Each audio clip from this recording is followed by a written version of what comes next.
You're locked in with Kemi Maye, and this is Grind Theory. I'm a mom, a veteran, a coach, and a woman who's rebuilt herself from rock bottom more than once. But this podcast isn't about my story. This is about you. Every week, I'm showing up with 10 minutes of power. No fluff, no filter, just fuel for your grind, peace for your mind, and a voice that reminds you you're built for this. You're not behind. You're not broken. And you are becoming. So let's take a deep breath. Fix that crown and lean in. Because the world doesn't need a new version of you. It needs the real version.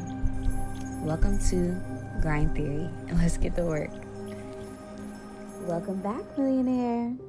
Today, we're doing a deep dive into Genesis chapter 10 through 14. These chapters cover family lines after the flood, the call of Abram, and his family drama.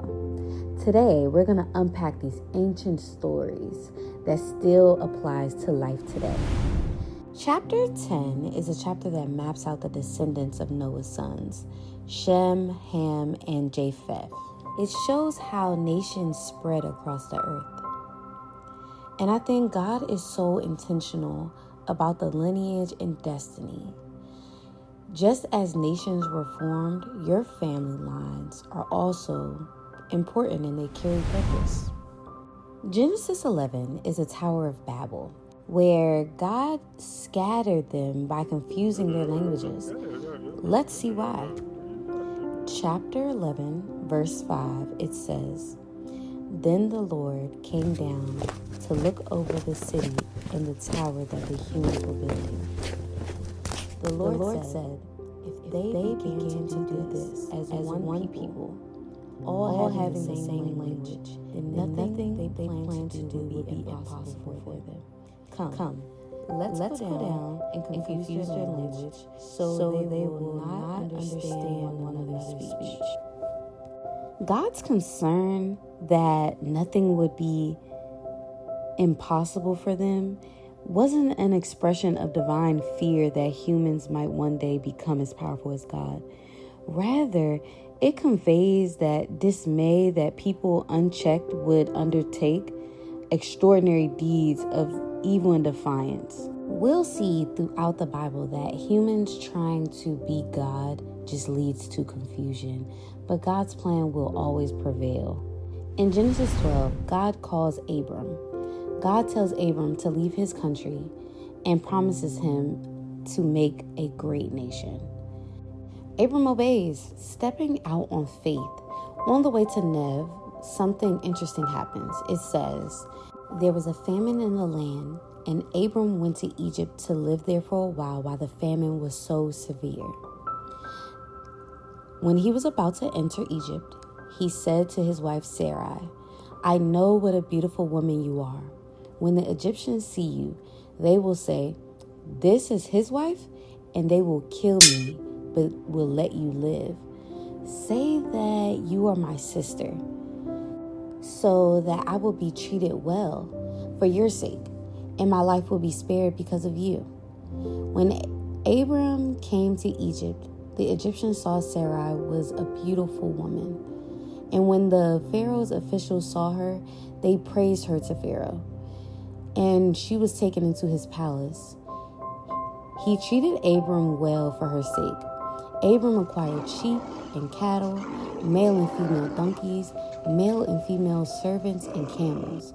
But the Lord inflicted serious disease on Pharaoh and his household because of Abram's wife Sarai. The Pharaoh summoned Abram. "What have you done to me?" he said. "Why didn't you tell me that this is your wife? Why did you tell me that this is your sister? So that I took her to be my wife. Now then, here's your wife. Take her and go." When Pharaoh gave him the orders about Abram to his men, they sent them away with his wife and everything he had. To me, this act foreshadows what God would do in the future, in the days of Moses, to bring the Israelites out of Egypt and take them to the promised land. The Pharaoh connected plagues to Sarai's entrance into his harem, And the investigation revealed that he was tricked into marrying her. Chapter 13 is about Abram and his nephew Lot.